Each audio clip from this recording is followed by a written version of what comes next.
يا اطفال يا جماعه، يا اطفال معايا كلكم كده؟ معايا الاطفال الجمال. الاول كل سنه وانتم طيبين ودائما وابدا سبق الخيرات 10 سنين من النجاح ومن التقدم، بسم الله ما شاء الله. طبعا في جمعيات كثيره جدا مسماه، ولكن في جمعيات معينه بتفضل ثابته على مواقفها وعلى نجاحها وعلى تألقها كل سنه وعلى تجمعنا كلنا. بشكر سبق الخيرات وبشكر رئيس مجلس الاداره وبشكر الطاقم الجميل اللي موجود المنظمين للحفل ده. طبعا احنا ما بنحتفلش بيوم اليتيم يوم واحد بس في السنه. طبعا اليتيم موصى عليه زي ما قال الاستاذ سلامه قبل مني، قال ان طبعا الرسول صلى الله عليه وسلم اوصى باليتيم، وان الله سبحانه وتعالى انزل القران العزيز في الوصايه باليتيم.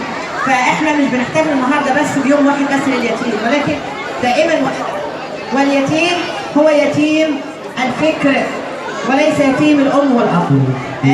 طبعا احنا النهارده اول رجب، يعني مناسبه جميله جدا ومعمول الاحتفال في اول رجب. كل عام وانتم طيبين. شهور الحرم رجب وشعبان وبعدين شهر الكرم شهر رمضان. دائما وابدا نتجمع كلنا على الخير وفي الخير. وبشكركم، بشكر برضه الاستاذ سلامه الاستاذ نشأت وتعاونهم دايما مع الجمعيات. دائما اما اروح اي جمعيه يقولوا لي الاستاذ سلامه والاستاذ نشأت متعاونين جدا جدا مع الجمعيات وحضورهم الحفلات. كمان بشكر زملائي الاستاذ عمر كامل الاستاذ صلاح وبير وتألقهم هنا دايما ومشاركتهم دايما معايا في الاحتفالات دائما في فوة. انا عايزه فوة تكون هي رائدة كفر الشيخ ورائدة مصر. بيكم انتوا الاطفال الجمال بقى مع بعضينا ان شاء الله. انتوا اللي هتكونوا اطفال المستقبل المتقدمين لمصر. انتوا اللي هتقولوا الحمى بعد كده معانا. يلا يا اطفال، تحيا مصر. لا كل الاطفال، انا عايزه الاطفال كلهم تحيا مصر.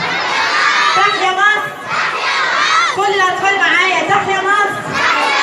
تحيا جيش مصر. استبقوا الخيرات. شكرا شكرا.